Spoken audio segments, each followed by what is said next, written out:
Welcome to RetroGroove. Enjoy your voyage.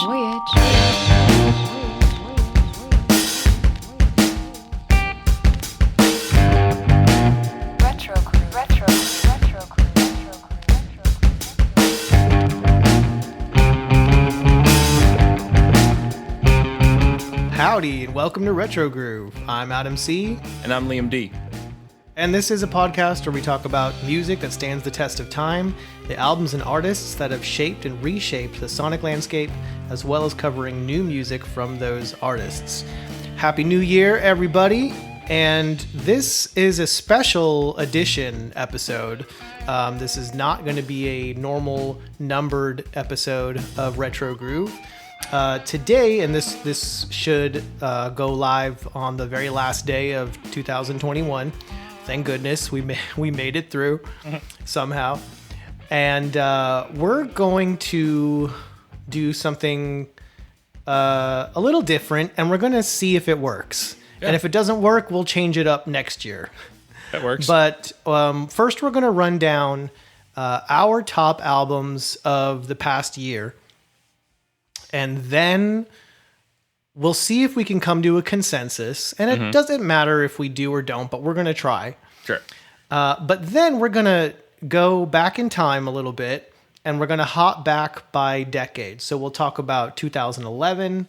We'll talk about 2001, 91, 81, and we're going to go all the way back to 1971.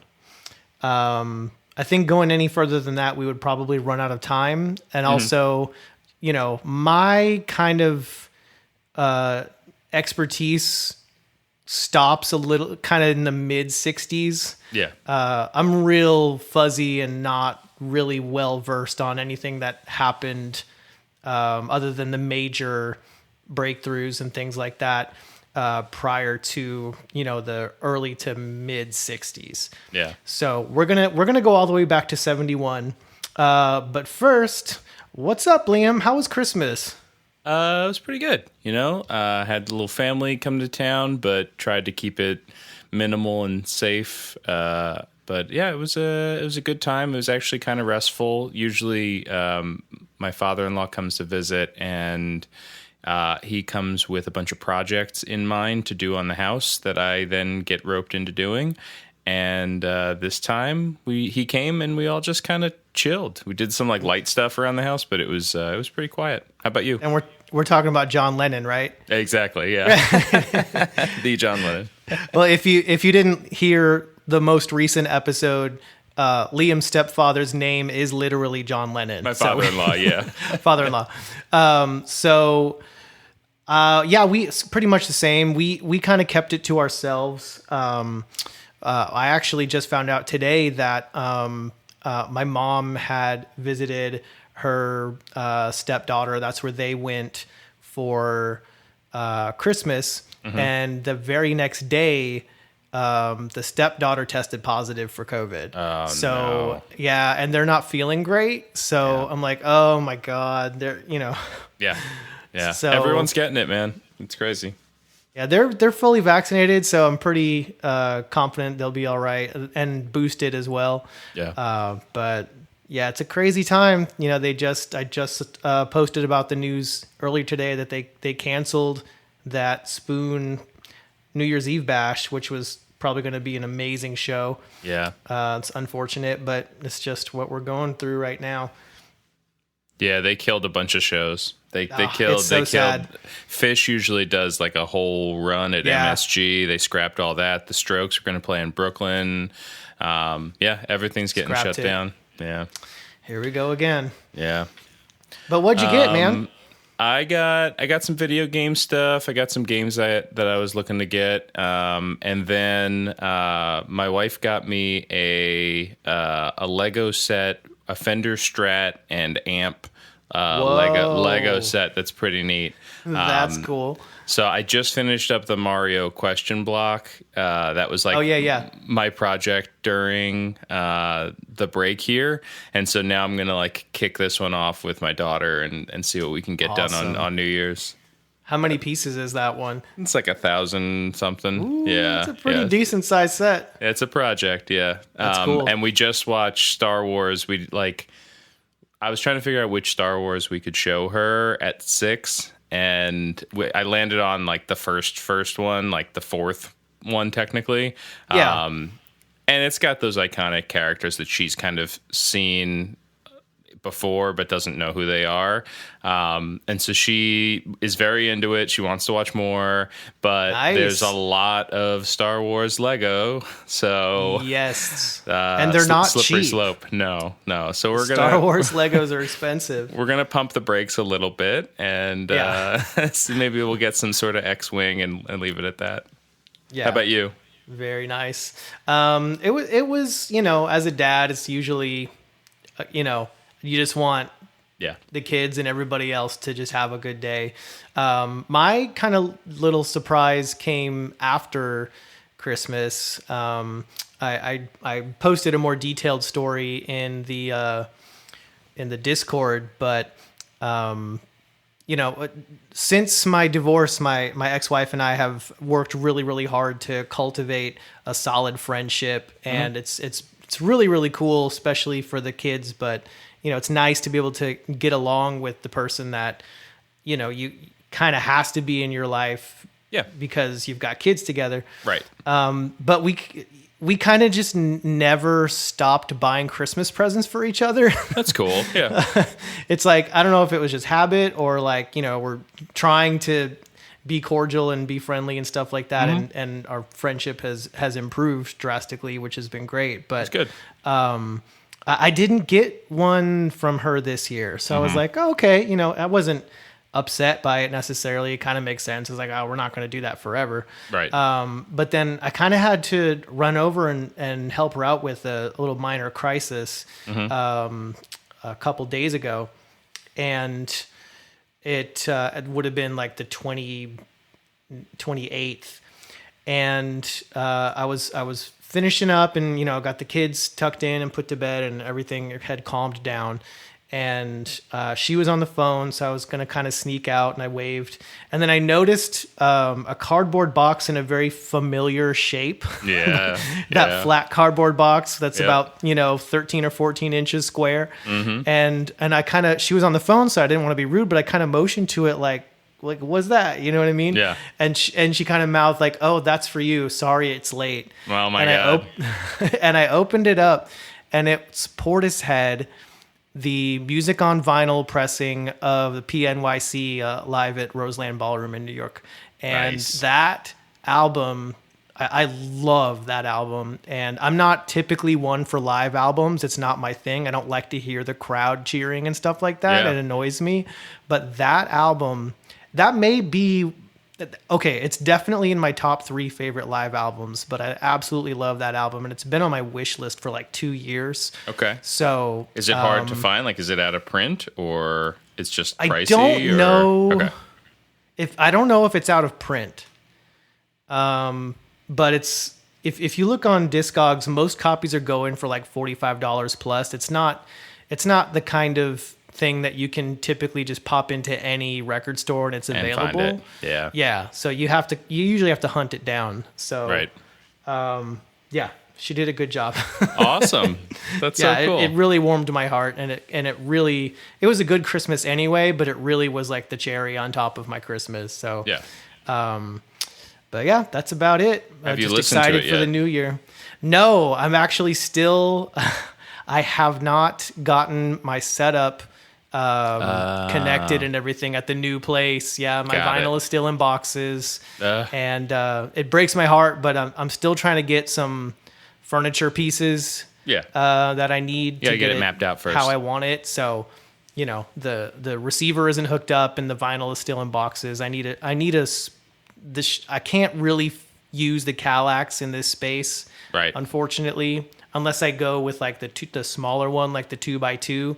Okay. But then I would need another separate furniture piece for like maybe the turntable, because I can't really fit both the turntable and the receiver on top of the 2x2 Kallax. So I'll figure it out. Yeah.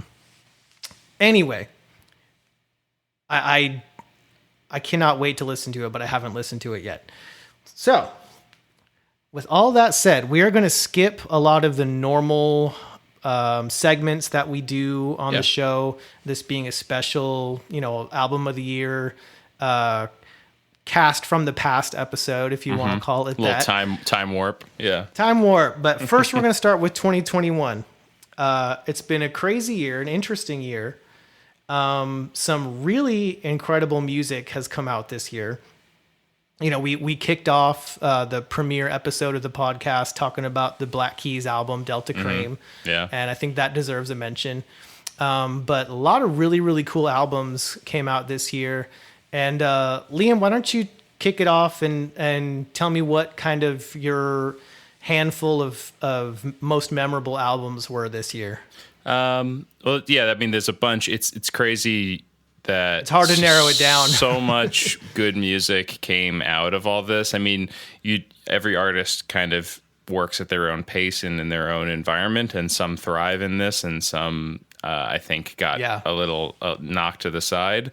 But given all that, to see how much great stuff came out this year is incredibly impressive. Yeah.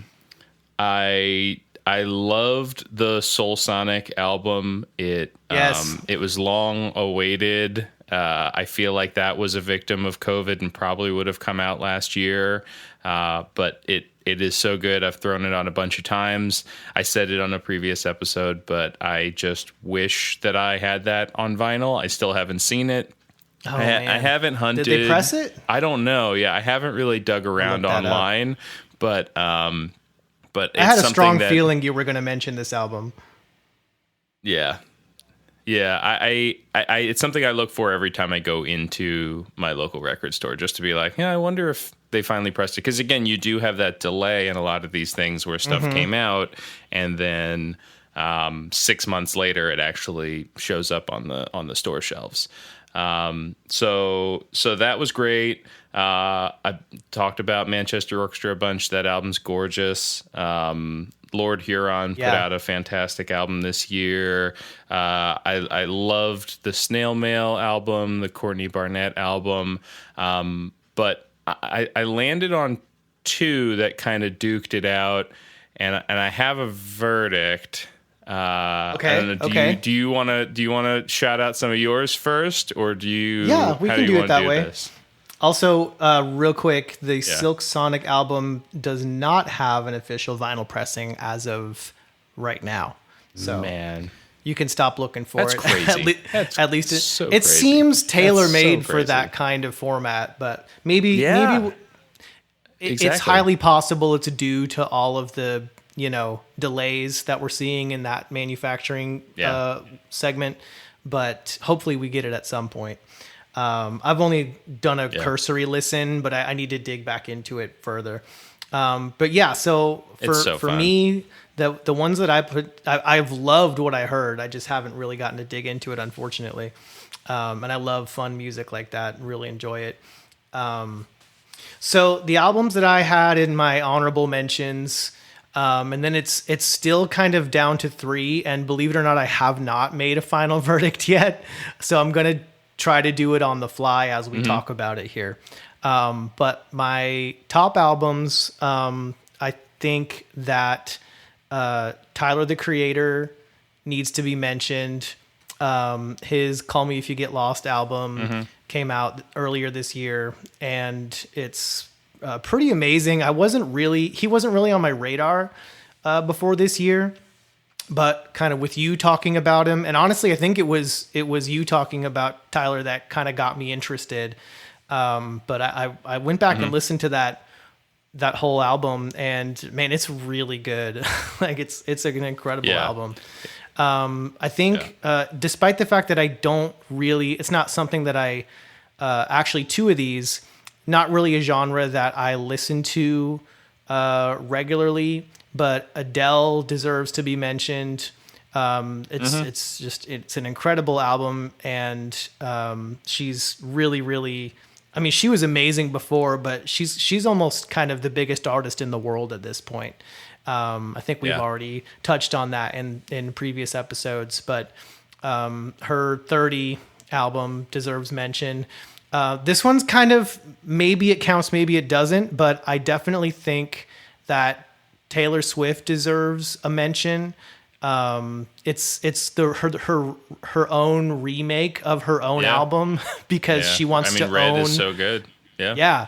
And again, it's not something that I really listen to, but I think the consistency in her songwriting and just her achievements deserve to be recognized. And the fact that I think this is unprecedented. I have never heard of, and I don't think any artist has ever done this before, where they literally go back and re-record their entire previous catalog, due to ownership reasons. Right. She deserves to own her own music, and due to some of the crazy legal,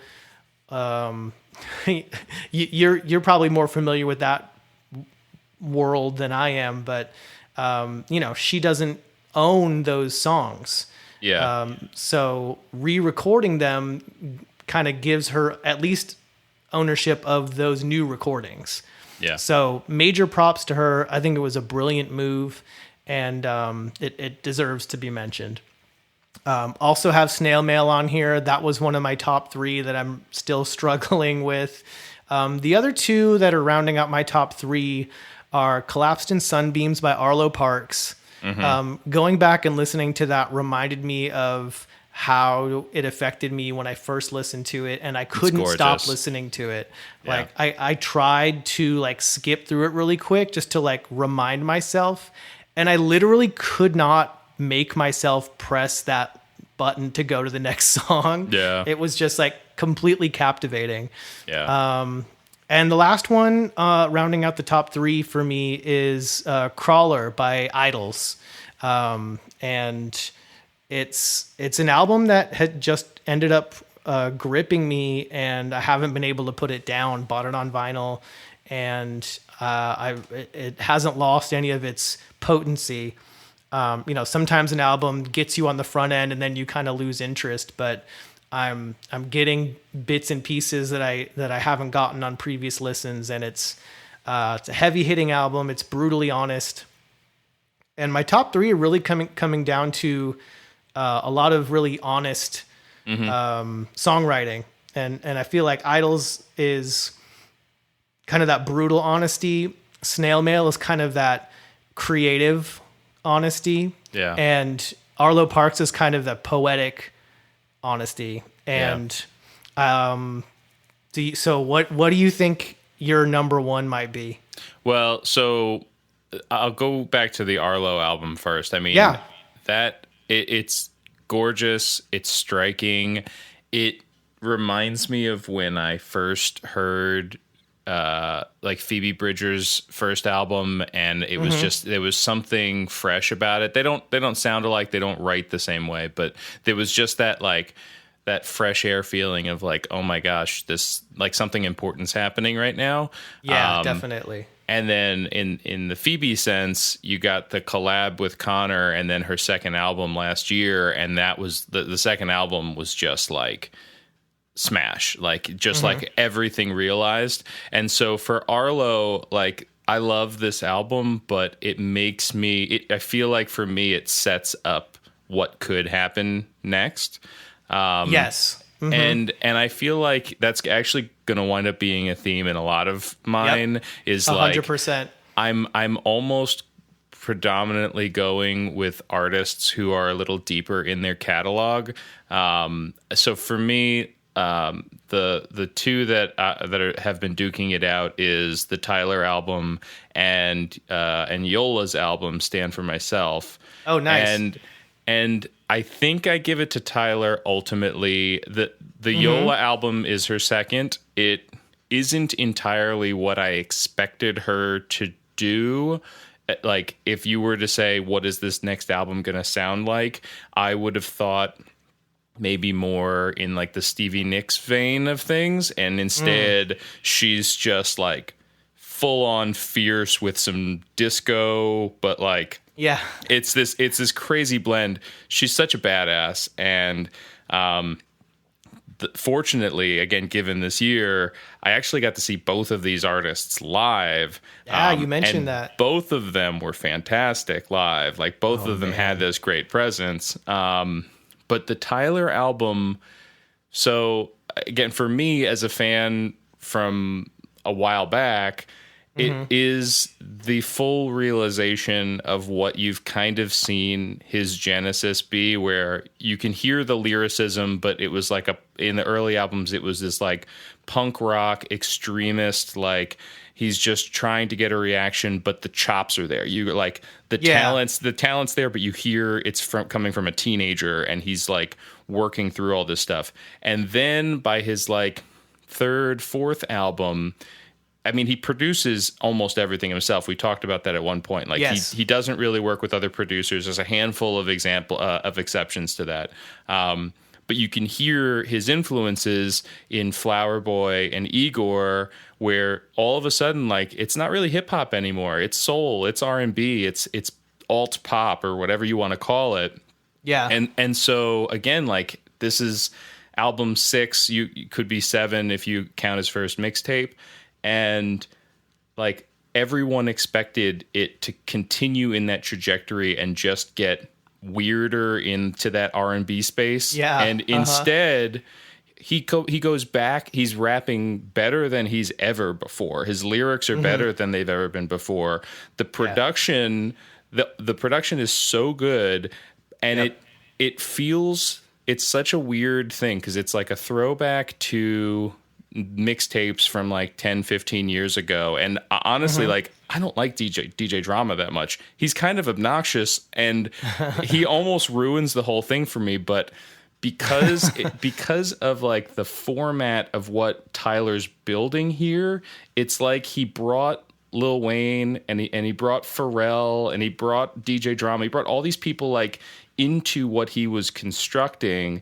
And there's this mishmash of sounds and influences and styles, and it's very choppy, but it's cohesive, and it feels like it could go off the rails at any point. But the guy's got such a handle on what he's trying to create.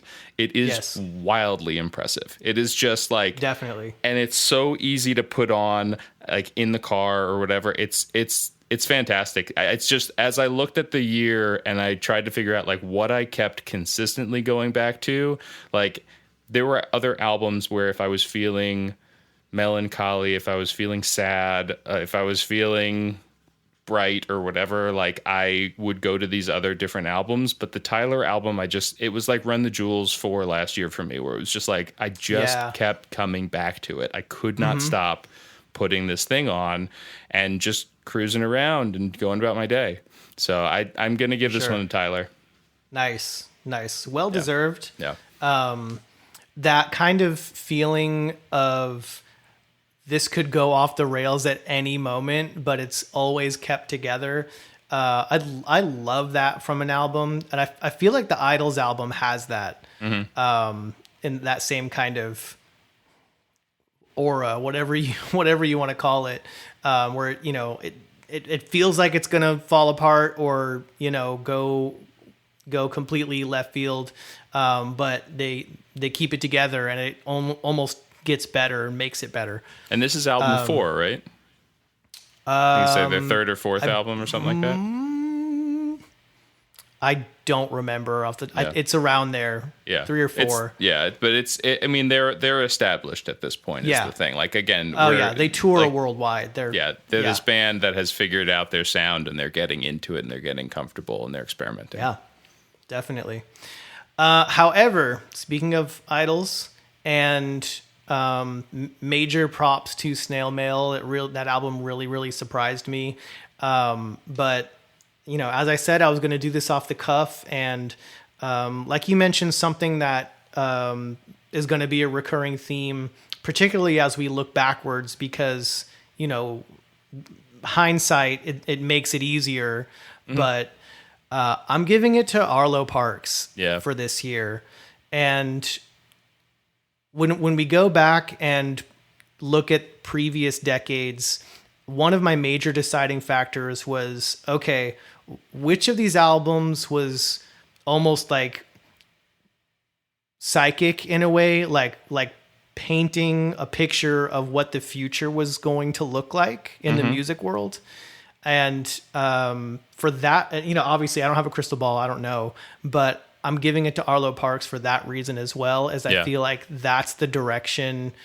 You know, even when you look at purely pop artists like Olivia Rodrigo or something like that, where they're getting really, really transparent and really honest. Like the culture is really savoring and craving that sincerity and pure honesty. And so I think Arlo nails that. But it's also just as heartbreaking as it is. Sometimes you can see yourself in it, you can see your own life in it, but it's also profoundly poetic, and I just love it. So I'm giving it to Arlo for 2021. Cool. So should we shift backwards 10 years and just keep hopping that way? Or do we want to go all the way back and then work our way forward? I'm thinking we work our way backwards for this very reason. I noticed some patterns here. So as I'm looking at, you know, the major albums that came out this year, and then I started looking back at 2011, both years had releases from Kanye West, St. Vincent, Adele, Foo Fighters, the Black Keys, Radiohead. Well, okay, Radiohead if you count the Kid A Amnesia with the new collection, that may or may not count. Sure. But War on Drugs, My Morning Jacket, Tyler the Creator, all of those artists I just listed had releases in both 2021 and 2011. And actually, I think that was Tyler's first album was 2011. Was 2011, Goblin. First official album. Yeah. So I thought that was really interesting. And so for that reason, I think we should work backwards. I agree. I mean, initially when we were talking about this, I figured it might make sense to go all the way back and work forward. But then when I looked at 71, the number of iconic albums that were released that year, like, I think we're going to have a bunch of, we're going to have a lot to talk about in 71. Yes. And I feel like that's a good culmination.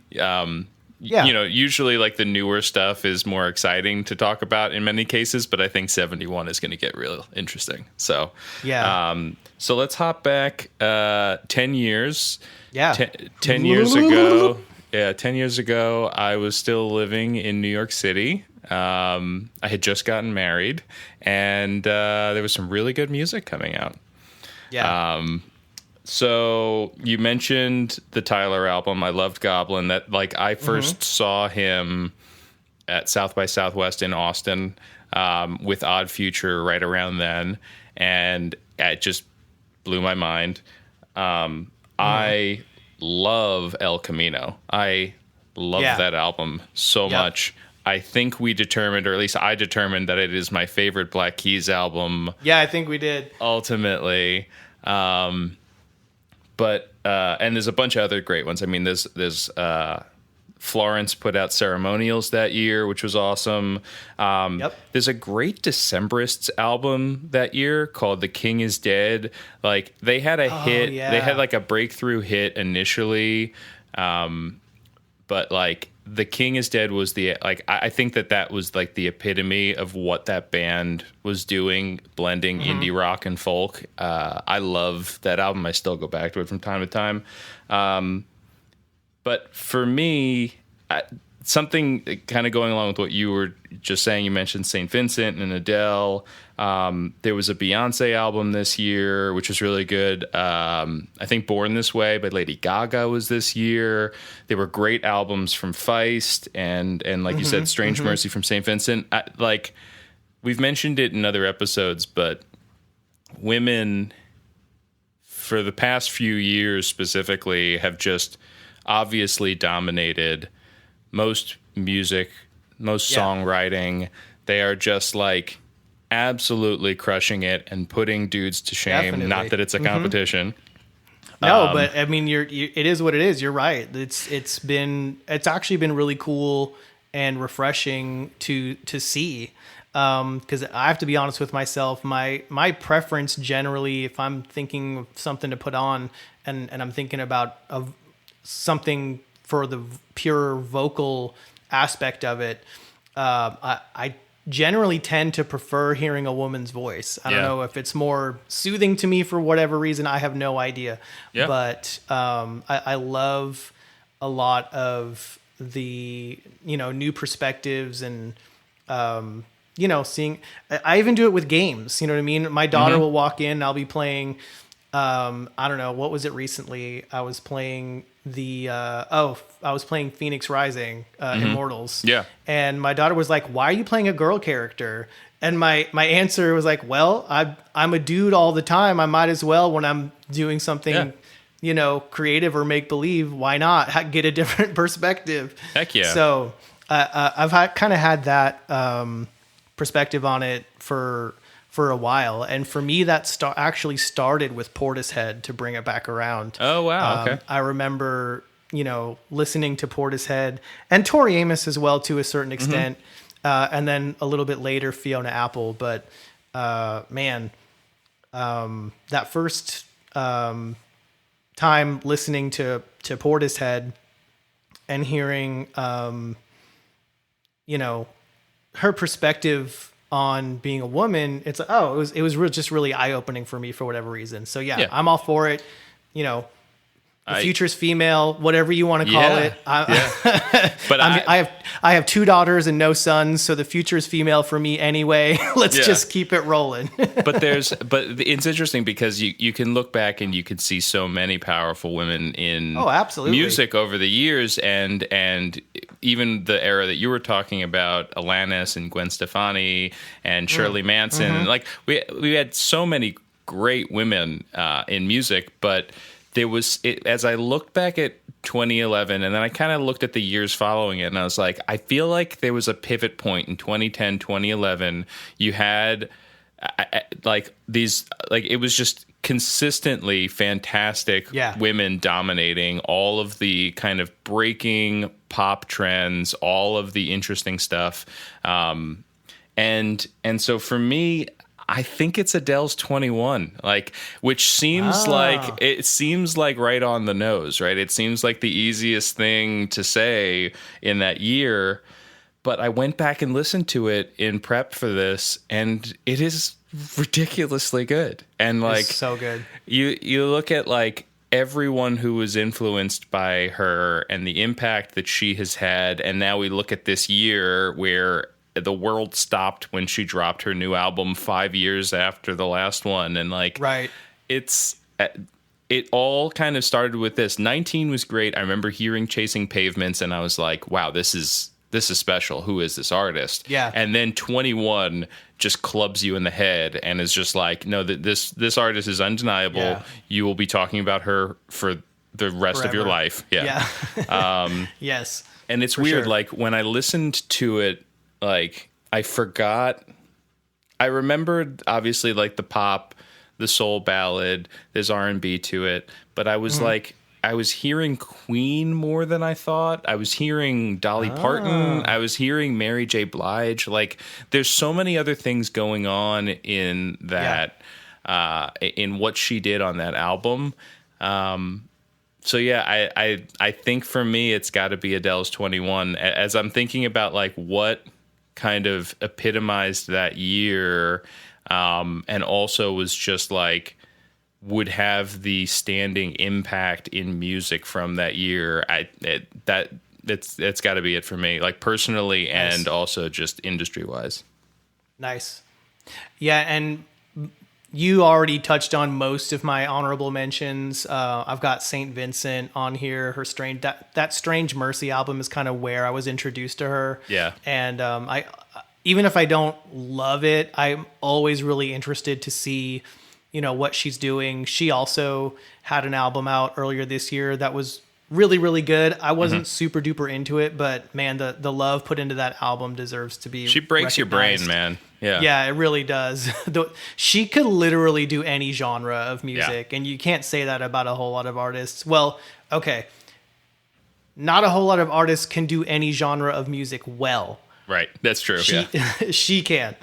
And yeah, that Strange Mercy album definitely deserves a mention.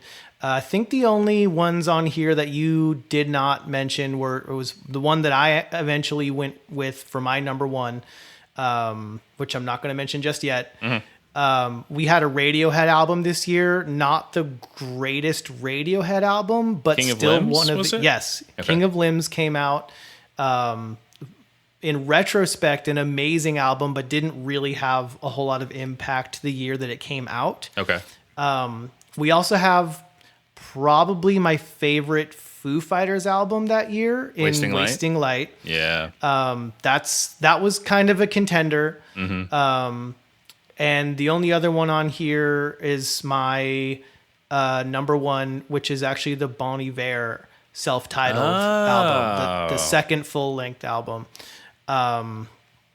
And ultimately, after going back and listening and, trying to use that idea of, okay, which of these artists are being as forward thinking with their music as possible, I ended up giving it to Bon Iver for that reason. And that I had to figure out how I was going to consistently pick a number one for each year.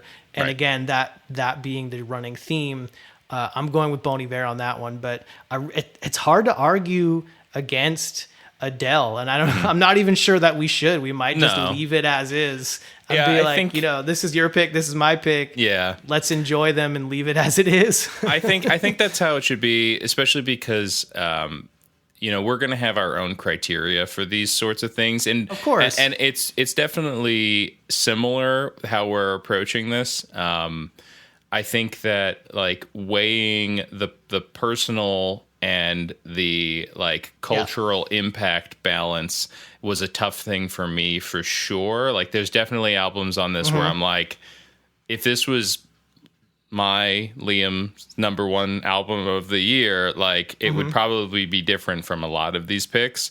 But like ultimately it's like what moved me and also moved the world. And I think you're doing the same thing. And so yeah, I think we should just have our two picks, and I don't think we need to slog it out. Yeah.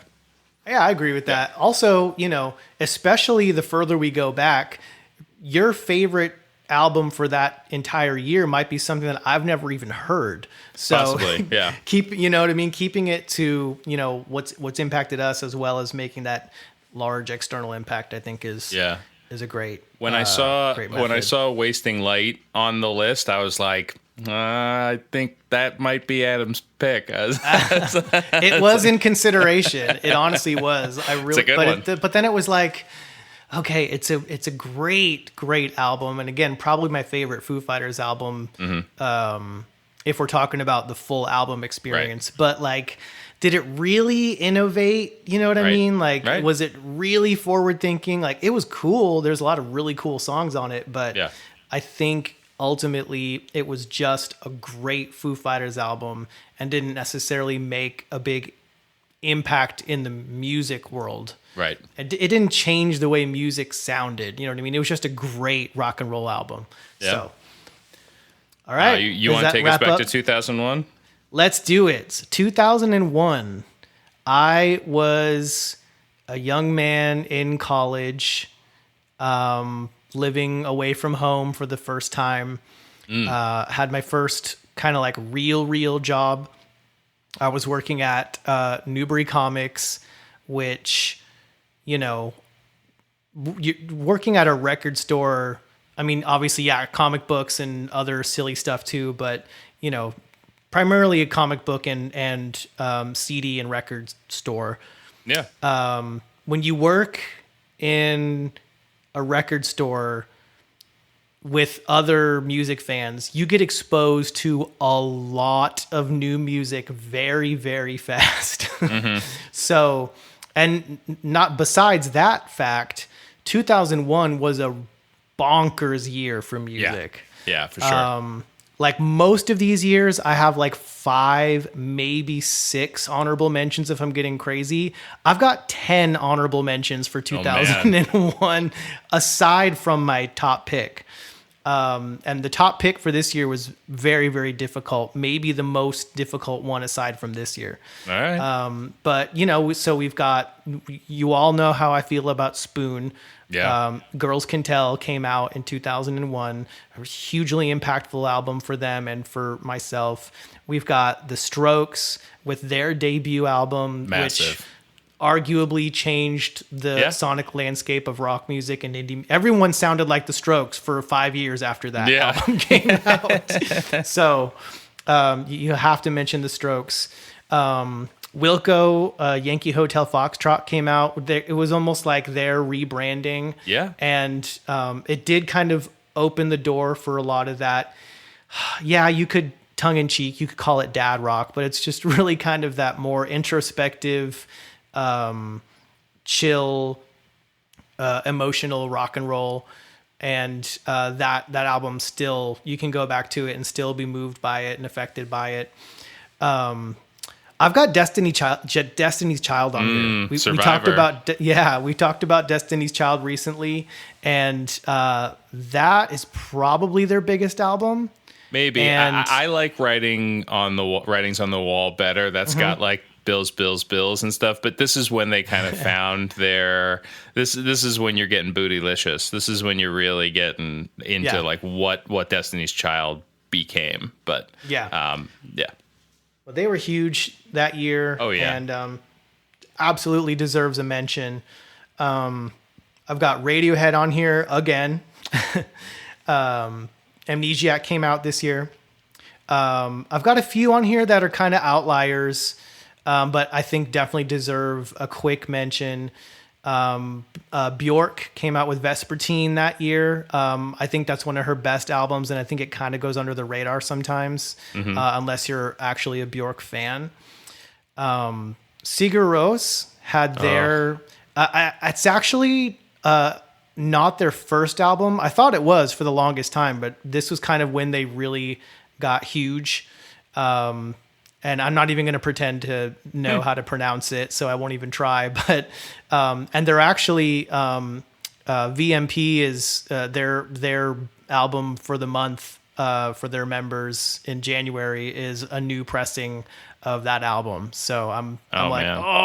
I just might as well just sign up, even if I just cancel it after that, just to make sure I can get that. But yeah, I fell in love with that album that year, and it was just that literally was the album that made me go out and buy a violin bow for my electric guitar. I want to make mechanical whale sounds with my guitar too. Like it was cool. Just kind of created a new sound. Daft Punk is on here with Discovery, arguably one of their best, if not their best. Probably their best in my opinion. But to have a EDM album with that level of impact definitely deserves a mention. Yeah.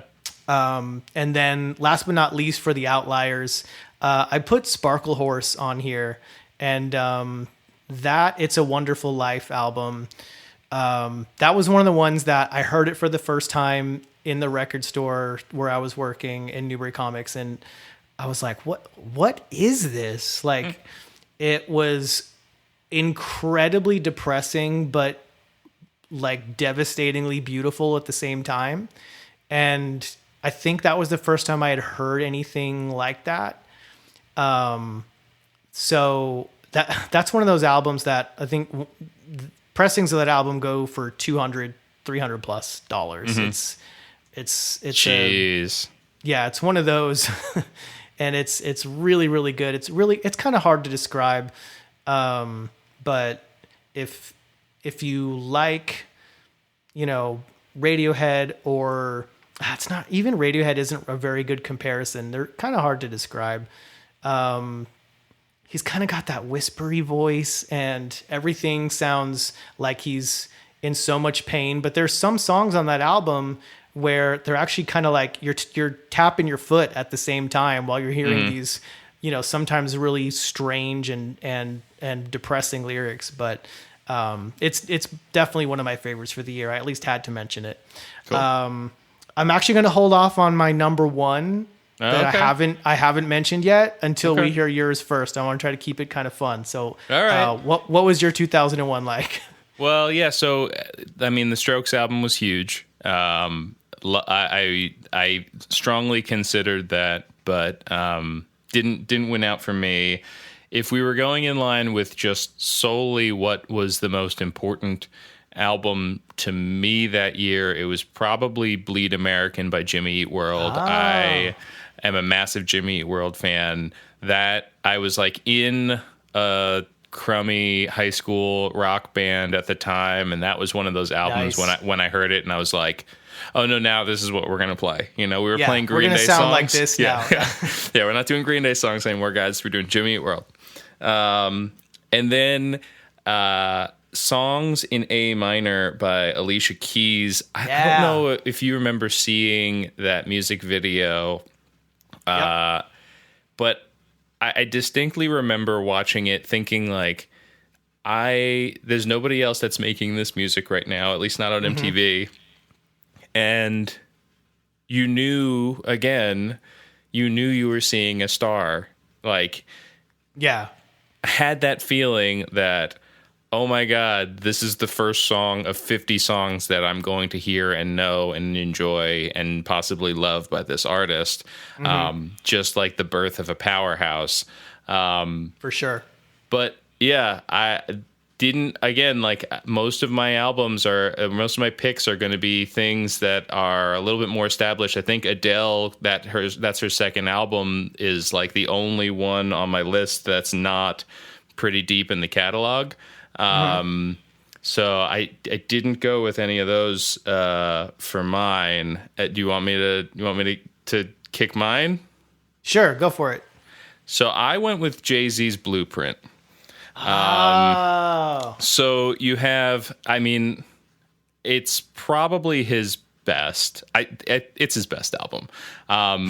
It hits at the right point in like his trajectory where like he had gotten so big. Album 6, he's always been rapping about like coming from the streets and coming up, and now it's like defined. Like he actually has all the money that he's talking about, and no one can touch him. And you had like Jadakiss and Nas and all these people who are like going at him, and he puts one diss track on the album. He annihilates them. The guy is at the top of his form. He's got an absolute banger in there with Izzo, like H to the Izzo. I was like on every radio. Everyone crazy, knows that song. yeah. Yep. And no features except for the one an artist who almost never features on albums, Eminem. Renegade is fantastic. I could listen to Renegade over and over again. It's a banger. And you have like Kanye West just like establishing him. Like this is one of those early moments where you're like, the production on this album, Kanye's early production on this album, gelling with like Jay-Z at his absolute prime pinnacle moment. It's kind of nuts. It feels effortless. And the crazy thing is like when you hear stories about how he works, like a lot of his albums get cut pretty quickly. Like he just goes in. They talked about this at the Rock and Roll Hall of Fame, where he like would just go in and lay it down. There's not a whole lot of like do-overs and working through stuff or whatever. And maybe he's doing that on the front end, but like he just goes in and is undeniable. And sometimes he stinks. Like there's later times when it's just like he goes in and you're like, man, that Kanye song Monster, where like Nicki Minaj just established herself. She puts Jay-Z to shame in that song. It's crazy. Oh, man. But that's years later. Yeah. This is incredible. And Kanye's his like handiwork behind the scenes, his samples, it's so good. There's like a Timbaland song on here that's pretty good. I feel like that's probably like the weakest one for me. Maybe I was like kind of played out on Timbaland. I like Missy Elliott. I like Busta Rhymes. Like I like some of that like era of hip hop a lot, but Definitely. this like, I don't know, this kind of redefined it. I also remember like being annoyed with Diddy, Puff Daddy, for all of for the way that he approached sampling, right? It was not creative enough for me, I guess, or there wasn't any sort of insightful, you're not standing on the shoulders of giants. Maybe you're just throwing records around. And then you listen to this album and it's woven like early hip hop was, where it's just there's a master behind the scenes and then there's a master on the microphone. Yeah.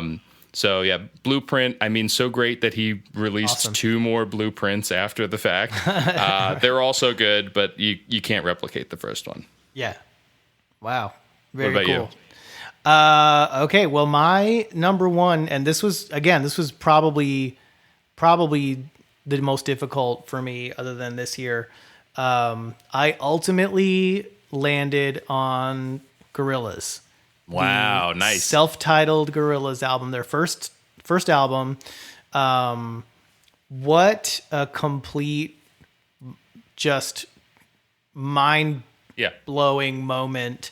What is this with band? that album? Yeah, it's so just multi-genre, multicultural. They hit everything. You've got Miho Hattori on there doing her thing, and I was already a big Chibomato fan and a fan of her work, and Damon Albarn.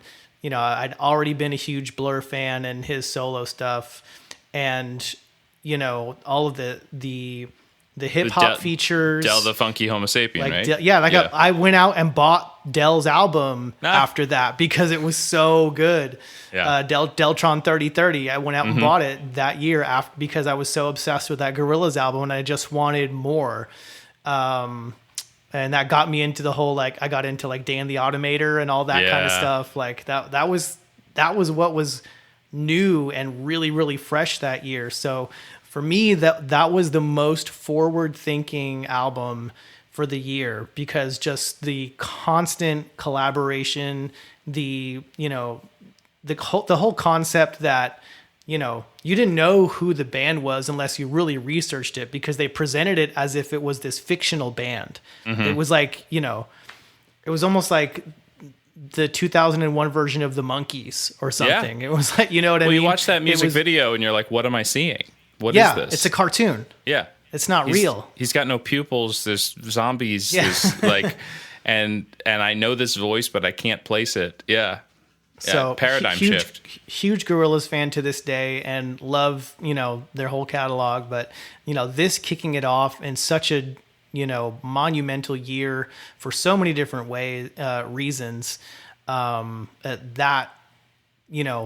I decided on it, I was like, oh yeah, there was no going back and forth. Once I, really figured it out and decided on it, I was like, that's the obvious pick at least for me. So, I'd be remiss if I did not mention that another album that came out this year that Dan specifically requested that I mention is Free All Angels by Ash. Oh my gosh. Yes. And I was like, Dan, you are correct, and I will absolutely mention that for you. They didn't really go anywhere after that, but that was big for me that year, at least. Yeah, no, I remember. I have that. I still have that on CD somewhere. It's a pretty good album. It's a great album. Yeah. You want to take a break before we really, really go back to pre 9/11 world, pre-pubescent for some of us, maybe. Yeah, definitely. So let's take a quick break, and we'll come back on side B with another just crazy year for music. Insane year. Yeah. 1991. Yeah. Be right back.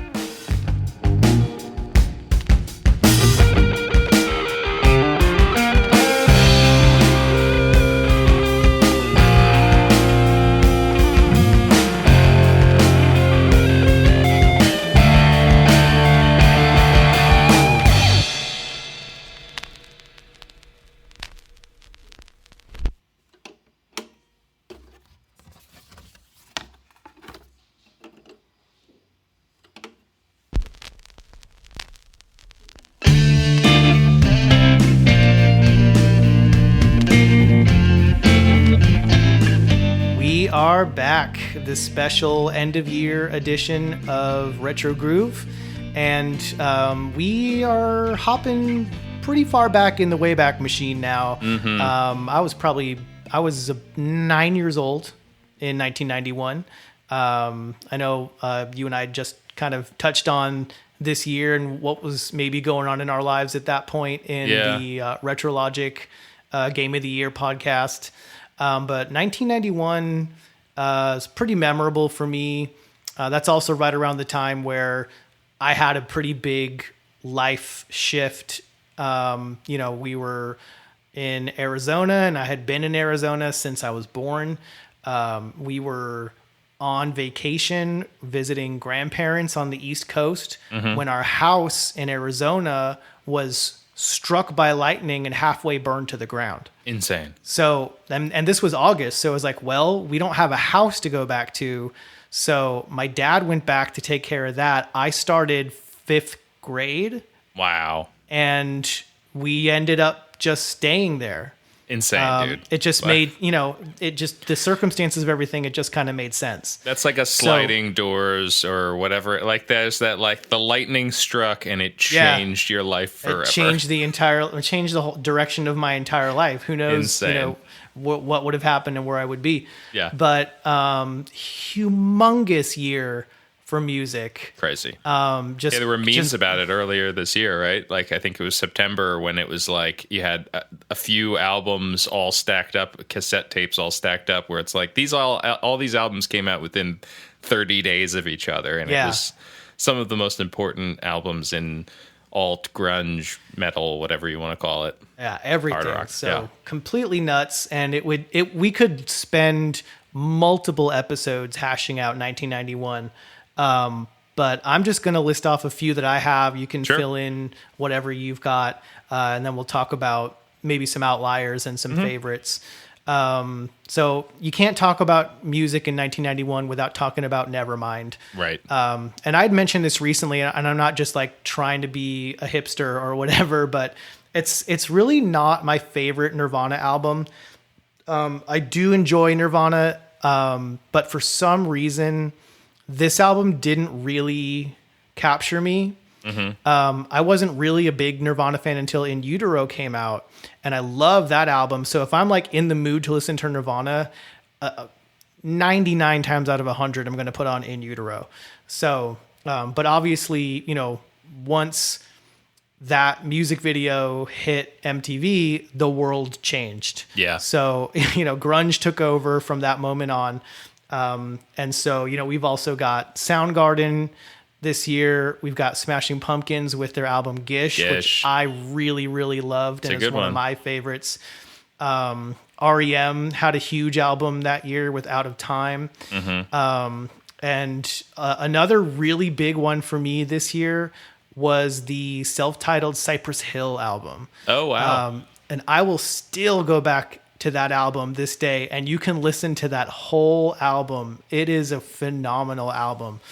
And then my last kind of big one that's not either an outlier or my number one is going to be the Low End Theory, Tribe Called Quest. I remember putting that on in the record store, and there's some what you might call inappropriate lyrics on that album. Oh, yeah. And so I still have this, when you have those moments, it's usually when you're trying to fall asleep and you have like these cringy or embarrassing memories that try to pop up to those intrusive thoughts like, oh, remember when you did this and it was really embarrassing.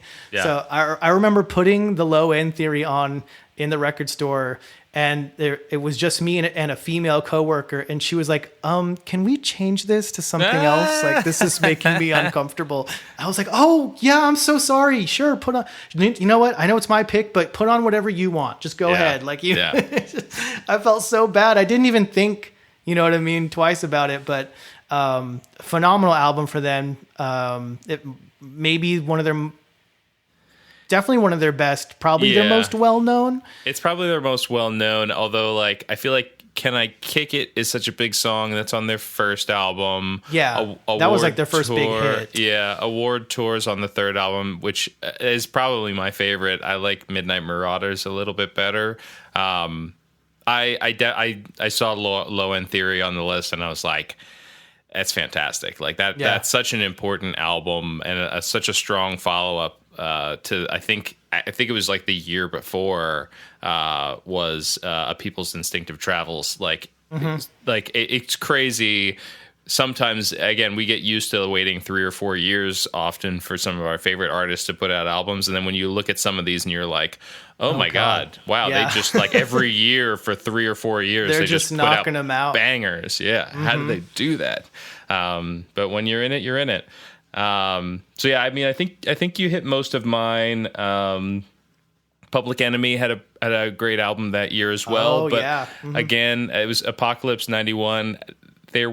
I would say that there were better albums before that, but it's still a great Public Enemy album. And I think like that's kind of consistently for me, everything that I saw in this year. Like Nevermind was that for me too. Like, and I'm gonna have this in 71 just as like a tease. Like, Nevermind should probably be the answer to this. Like, because it is Nevermind, but it's not my pick, and it doesn't have to be yours, and so it can be somebody else's pick. But like, if you look at like just impact on music, it might be Nevermind. But like Blood Sugar Sex Magic, right? Yep. Like, I'm more of a Californication guy. Like, I'm not even a big Chili Peppers fan, but like, I'm not. I got in more at Californication. Like, I knew these songs, but Tube Socks, no thanks. You know, like, not, No. I don't think so. I like Out of Time a lot. Obviously, I'm an REM fan, but not the strongest album. It's not Automatic for the People. No, like, you know what I mean. It's a great album, but and then you have 10 by Pearl Jam, which probably is their best album. But I don't like Pearl Jam that much. No, I honestly don't, and I can't even really pinpoint why. Yeah. Objectively, you have to respect it, and objectively they're great, but I bought 10 when it came out and kind of rarely listened to it, and I had it on CD. I'm just not a fan. That's all. Yeah. It doesn't hit me. Nothing about it hits me on a personal level.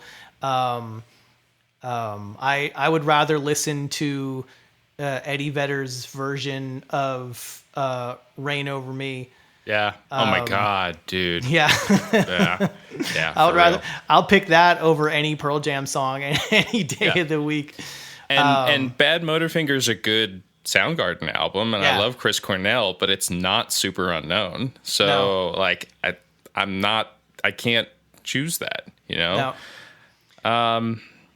And so for me, there was, as I went back and forth over the list, and again, looking at these massive, important albums, the only one that fit my criteria, again, of like personal impact and love for, but also industry and like sonic impact, is Metallica's self-titled album, the Black Album. There you go. That album was... It was my introduction to the band, which I didn't hear it until years later. I mean, I was 7 years old in 91. I was not buying Metallica albums. Yeah, you were. Unless you had a cool older brother or something. Yeah. No, I had a cool friend who, when he was like, we were like 10 or 11, whatever sixth grade is, he had an older brother who had a Ride the Lightning cassette tape. And I thought the cover was cool, but we had no way of listening to the cassette tape at the time. And so we were like, all right, well, this band seems pretty sweet. And then I remember being at the Wall and getting this album because I had heard Enter Sandman. And I was okay, this is cool. And I can like be mad at my parents and listen to this. And you listen to this album and it's so dynamic. It's so, it marries everything so well. You know, they're not the thrash band that they were. They elevated their own sound. They had a bunch of their fans that got pissed off about it because they were like, these guys sold out, right? But this is a cover-to-cover album. There is not a bad song on this entire album, which is crazy because there's like 12 songs on this, right? Yeah. It's crazy because they had lost their bass player and had to get a new bass player. I mean, he joined for Justice for All, but like this was the first like real outing with Newstead. Right. It's so good. It just, even if you don't like metal, I remember when I was first dating my wife, she didn't listen to anything hard rock or whatever. And when she heard the names, or she saw CDs rather, by Metallica and Rancid in my like CD wallet, she like had predetermined sounds. Like Metallica is going to be like Satan screaming, right? And Rancid is just going to be like punch you in the face, and it's not. It's like Rancid is cool dance hall punk, and Metallica is like really passionate, heartfelt hard rock. Like it is it is so good. So I love this album. It holds up. It's probably the best metal album of all time. It's one of the, I think, one of the best rock albums of all time. And again, like you have so many songs. If you don't know Metallica, you still know half this album. You know Sad But True. You know Unforgiven. You know Nothing Else Matters. You obviously know Enter Sandman. Like this entire album was just so, it was everywhere. It's so good. It's a good pick. I'm not even a Metallica fan, and I'm like, dang, that's a good, a good pick for all the reasons you described. I've got a couple of outliers here, and I'm going to double down on the hipster mindset for this year and pick one of my outliers, one of my oddballs as my number one album for the year. Because I'm also trying to be consistent and go with what I felt like was the most forward thinking. Yeah. So the two that I had as both my kind of oddball outliers, Cypress Hill was a little bit of an outlier, but that was a pretty big album that year. Big, yeah. You know, I still have memories of me and my friends, you know, singing Cypress Hill songs in the hallway at school in the nasally cadence. But I've got Slint. They released Spiderland that year. Okay. And, you know, that heavily impacted me and got me started on my descent into the whole post-rock world, which I still am a huge fan of. You know, that they opened the door for bands like Explosions in the Sky and Mogwai, and, you know, without Slint, they just don't exist. You know, kind of had a moment when I finally, a couple years ago, got to see David Pajo, who is one of the original members of Slint, play a solo show opening up for Mogwai here in Austin, and that's a really major show for me. And we were like right in front. I was like, we made sure we got there early. It's like, I don't care. I'm gonna pee now because I am not moving from this spot. So I was like, we were front row, dead and center for David Pajo and Mogwai, and completely blew my mind. I think the only concert that blew my mind more so than that was actually getting to see Explosions in the Sky. Yeah. But that's just me being a huge post-rock nerd. But that's not my favorite for the year. My top album for 1991 actually goes to My Bloody Valentine. Yeah. Loveless, they released, right? Loveless. Yep. Yeah.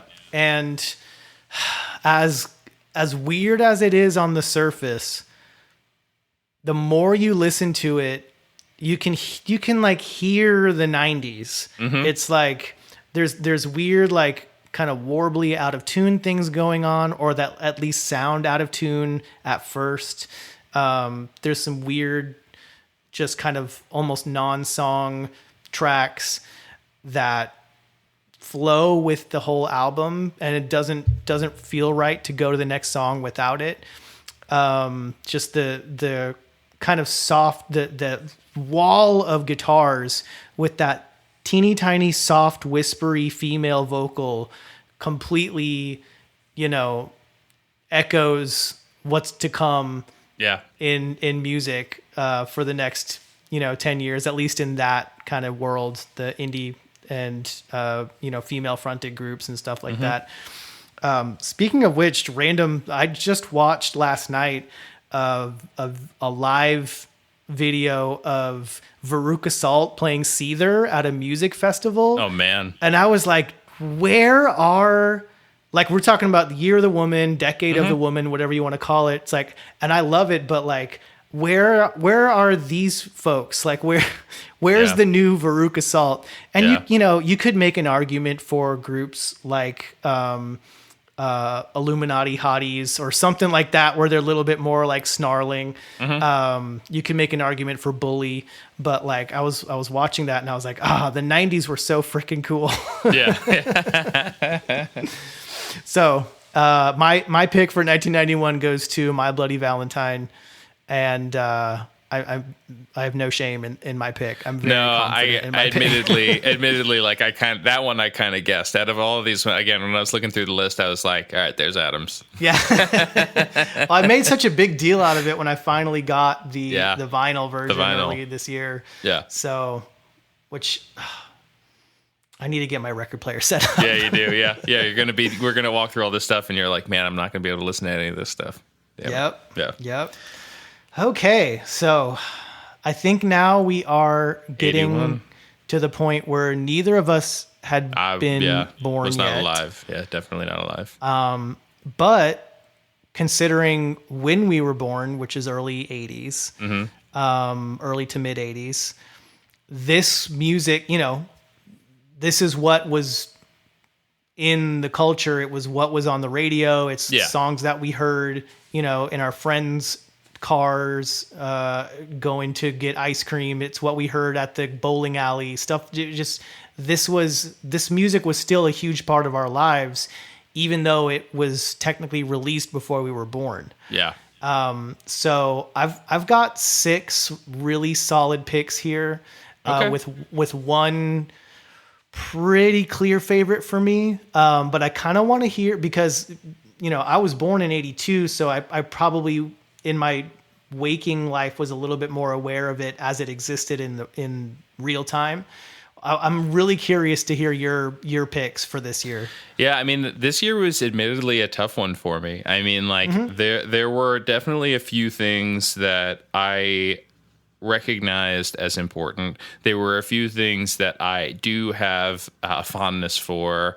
But like, so Joan Jett's I Love Rock and Roll, like, I think that's a fantastic song. It's a really good album, but it's also like, I don't know if it's the pick, like I think if I was to pick like the song of 81 for me, about what kind of embodies what I see 81 as, it might be that. It might be that. I'm not a big Rush fan, but like, I'm not either, to be Moving honest. Pictures is the album. Yep.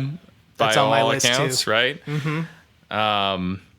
Duran Duran put out their first album. I love Duran Duran, but like, I'm not big on their first album. No, though. their later albums, like the second and third albums, are where it's at. Yes, exactly right. You had Tattoo You by the Stones, which is huge, especially considering that they'd been doing it for decades at that point. Yeah. And so for me, it like, there's Beauty and the Beat by the Go-Go's, which is such an important album. And got that on here too, 100%. Definitely listened to that a bunch, like with my mom. Like, it was on the radio, it was on MTV. I remember that really clearly. But yeah, it's not my final pick. And again, this is one where if we were trying to go for some sort of consensus, I'm soft on this one.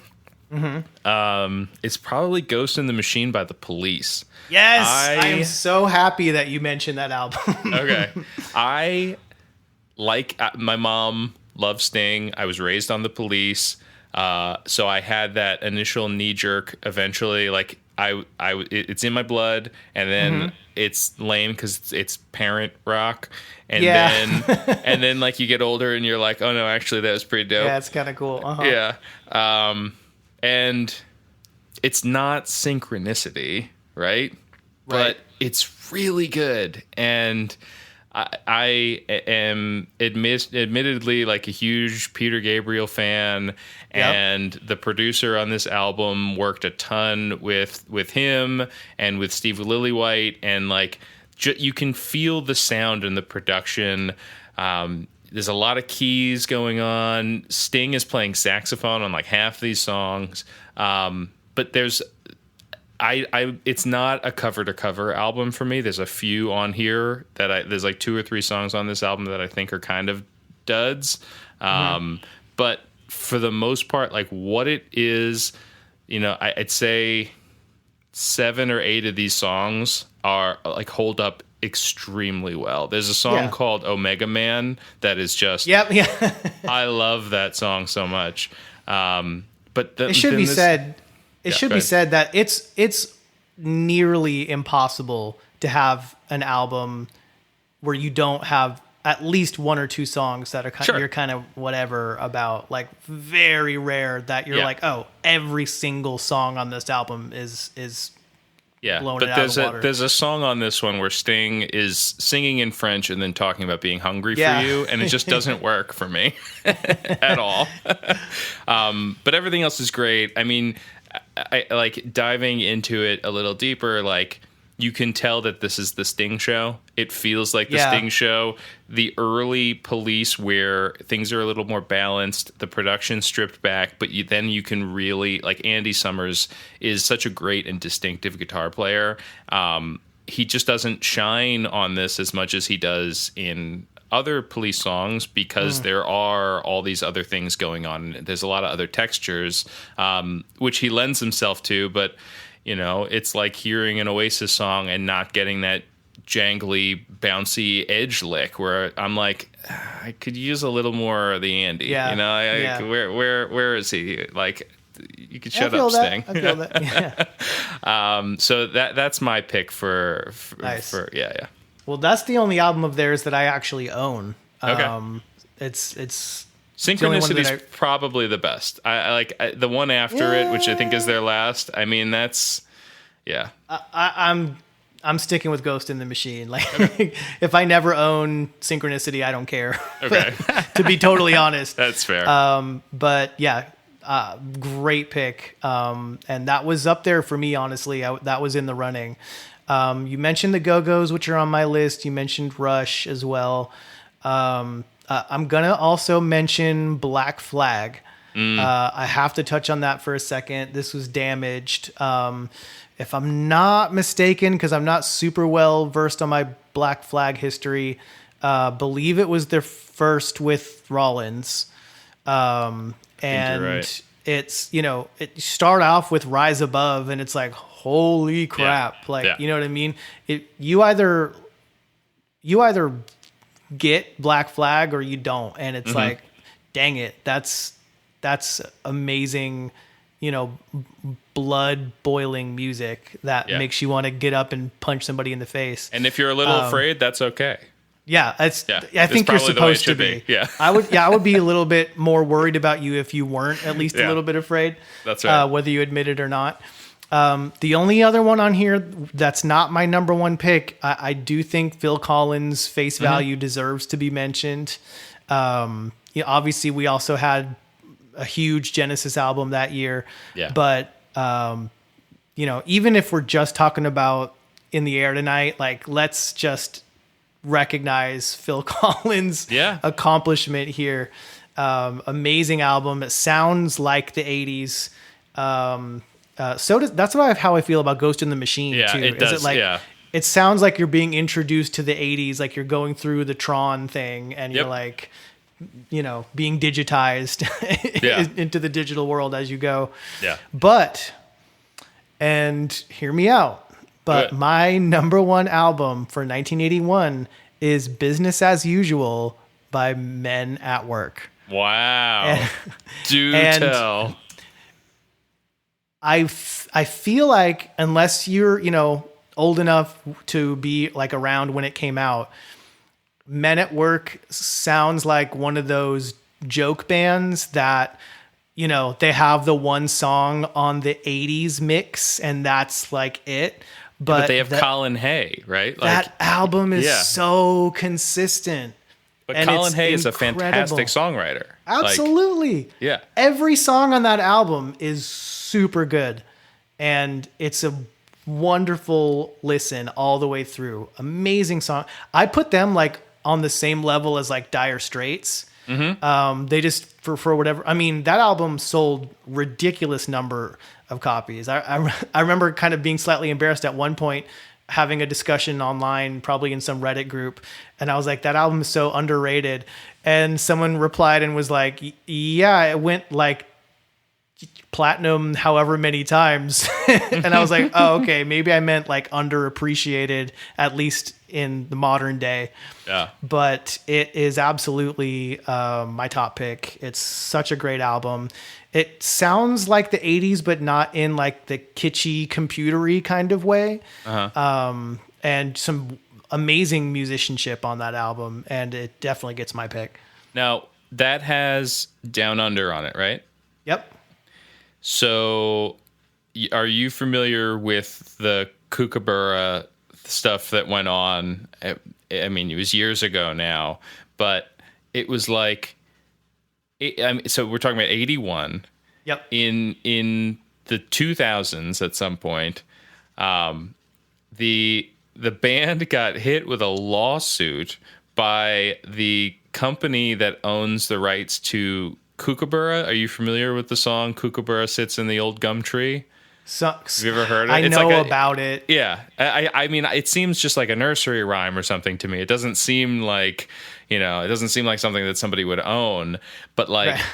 They sued the band like 30 years later and won. Like won royalties. Are you serious? They didn't get a ton of money, but they legit, like, I remember that they definitely won it and got money from the band. Yeah. Crazy. Jeez. Like how you do that 30 whatever years later is beyond me, and why it took that long. there should be some statute of limitations on that. I don't know if there is or not, but 30 years, like, come on, man. Yeah. There should be like a 5-10 year statute of limitations on that. But there's that flute part, and it's legitimately just the song. Like, it's definitely the Kookaburra song. Oh, it's like the okay. I'll have to. Yeah, you dig into it. Just as a fun little rabbit hole. I've never heard you of get that. into this. Right, yeah, it's a fun little thing.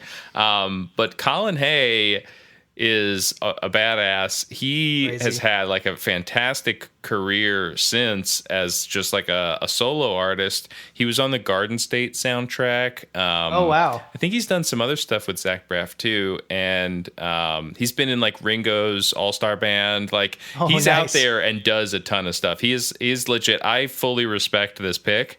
And Colin Hay is the real deal. So, yeah. I'm all in. 15 million copies sold worldwide. Amazing. That album. Yeah. Nuts. It's huge. Yeah. Okay. So this one, it may be our most kind of difficult to talk about, because now we're really going back in time. 1971. Mm-hmm. And this was this feels like, ancient history.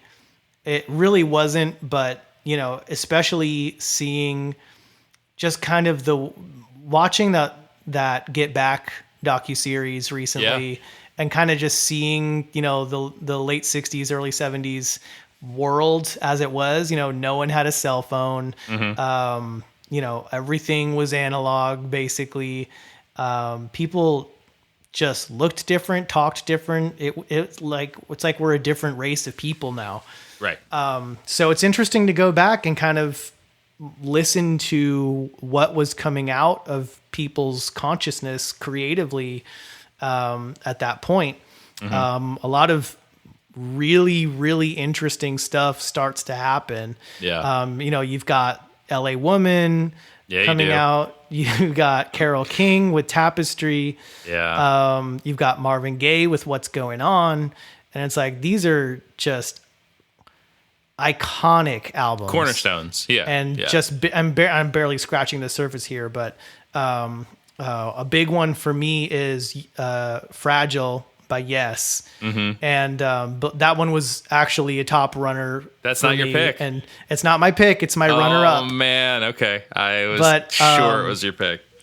It was in the running for sure. Yeah, that album is not the first progressive rock album, but I think probably the first one to really make it a listenable album experience, but still, go down the rabbit hole and, through the looking glass and all of that. Just is it vaguely psychedelic, but in a way that you're able to kind of hear what they're doing and get the message that they're trying to get across, rather than just like being psychedelic for the sake of being psychedelic. Right. I don't know if I'm making sense, but No, yeah, for sure. it's how I feel about it. Yeah. I've also got Van Morrison's Tupelo Honey on here. I love that album.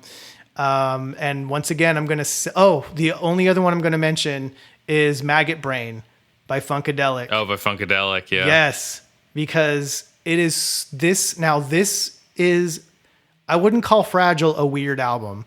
It's just progressive rock. Maggot Brain is a weird album in the best way, though. I mean, Funkadelic is Funkadelic. They are trailblazers and they're amazing. Maggot Brain has some, but it's not weird just for the sake of being weird. It was like weird with a message behind it. It's in another universe. Yeah, exactly. And it mothership. paved the way for all of that. And I'll still go back and listen to that to this day. But again, I'm going to save my top pick, and I want to hear, really interested to hear what you have to talk about for this year. Yeah. I mean, so you had great albums by Jackson 5, Stevie Wonder, The Carpenters. You had the first albums by the Doobie Brothers, first album by John Prine. I think John Lennon's Imagine is this year as well, which is huge. Yeah. Yeah, and then like you said, LA Woman, like the culmination of the Doors. You basically have the end of that band this year. And if we were just going like my own personal, like just my preference, it probably would have been Nick Drake's Brighter Later. Pink Moon is the following year. That's the better known album. And then I think he dies right after that. But yeah, no, that Brighter Later is one of my favorites. And so there are three then for me that are the big ones.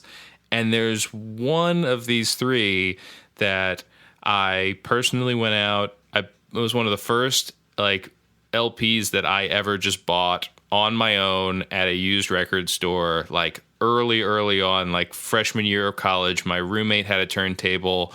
As I mentioned before, he had the White Album, and we were listening to Piggies and stuff. And I was like, all right, I got to go out and I got to get like some other stuff, because this is a cool album, but I need other things. So first of all, so Sticky Fingers came out that year, right? And I feel like that's a Stones album that everybody has a copy of. There's fantastic songs on it. I am not the Stones aficionado, so it does not get my pick. But yeah, I'm not a big fan of them anyway, to be completely honest. Yeah. Like, I recognize their achievements and their contribution. Yeah, but it's the Stones. I don't go listen to them or anything. Right. Not like I listen to the, I don't even own a single Rolling Stones record. Not that I wouldn't, but like, it's not my thing. It's not something I would really put on over the Beatles or something like that. Yeah. But that's me. That's just my opinion. They're objectively great. And then there's this year's Nevermind, which is Led Zeppelin's 4. Yep. Which probably is that should Nevermind be for them? I mean, I think so. Isn't that Stairway? That's Black Dog. Like, yeah, that is Stairway. Yeah, I feel like that album is the ultimate definition of what that band was yeah, I see what you're saying. It wasn't really their breakthrough, though. No, it's not their breakthrough. You're right. But I just feel like it's the year's undeniable album, maybe. But and it's weird because I like hard rock, and I really like Tolkien.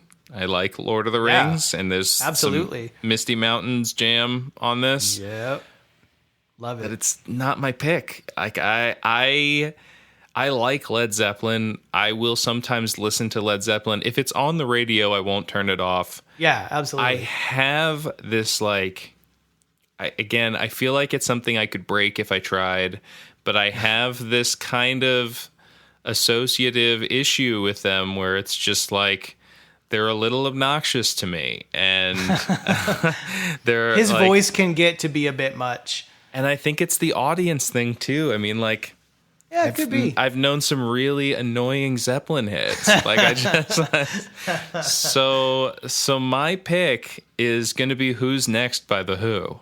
Ooh, I knew you were going to bring it up. Love this album. I love this album. Again, it is. I bought like a Herbie Hancock album, and I bought this, and I don't even remember what the other one was. I remember buying 3 used LPs for like $10 at a store in the city to play on my roommate's turntable, and this is one of them because I knew almost all the songs on this from growing up. It is so good. They have such a great catalog of music. Obviously, this has Baba O'Reilly on it, which is one of their biggest songs. But I've gone through the catalog before. There's lots of great stuff. I like Who's Next a lot. Tommy's great. There's really great stuff. But this album is just such a banger. It is an awesome rock album with fantastic production. It is tight, but like there's 7-minute long songs on this thing. Like there's like it can you meander and also be tight? I don't know. Yeah. It's weird. So this album that basically describes yes. So yeah, I guess that's true. Yeah. This album is like the leftover reimagining of another rock opera. So they like did Tommy, and then they were going to do this thing called Lifehouse, and they messed around with it, and the whole thing, like the wheels came off. And so then they were like, well, we got to go into the studio and record something. Let's make an album. And so they kind of like took the scraps of this opera and took the best parts, but focused on it like it was a rock album and not like this thematic art piece. And I think what wound up happening is the perfect marriage of the two, where you do have these grandiose ideas and this intricate production and like new things that are happening in the music, but it's still a killer Who album. So yeah, I mean, like Roger Daltrey sounds fantastic. I love Pete Townsend. I'm a huge Pete Townsend fan. So I got to go Who's Next. That is a very, very solid pick. And I definitely had a feeling that you were going to bring it up because I think you've brought it up before. But I'm surprised that it's your top pick, but it makes sense. And got to respect that. My top album for 1971 ended up being Hunky Dory by David Bowie. Yeah. And I think even Bowie said that this was like his turning point album that defined him as an artist. You know, you've got Changes, Oh You Pretty Things, Life on Mars, which kind of sets up the whole Ziggy Stardust universe, Kooks, Andy Warhol. Like this album, like it paves the way for the rest of his career, and establishes him as kind of something different. You know, this might be the first quote unquote alternative album. You could make an argument for that, I think. And, you know, talk about forward thinking. If there was anybody forward thinking in the music world, it was David Bowie. Yeah. So, that's my pick. And, I think we pretty much touched, I mean, there's we don't have enough time to touch on everything that deserves to be touched on, but I think we hit, some of the biggest and most impactful and most memorable. But man, just here, I'm so glad that we didn't really discuss. We discussed what we were going to do, but we didn't talk about artists at all. Right. And going into this didn't blind, even give each other hints or anything. No. Yeah. And I almost kind of did. I had something I was gonna, but I was like, no, I'm not gonna send it. I'm just gonna let it happen. Let's go cold. And so I'm really happy with our picks. Yeah.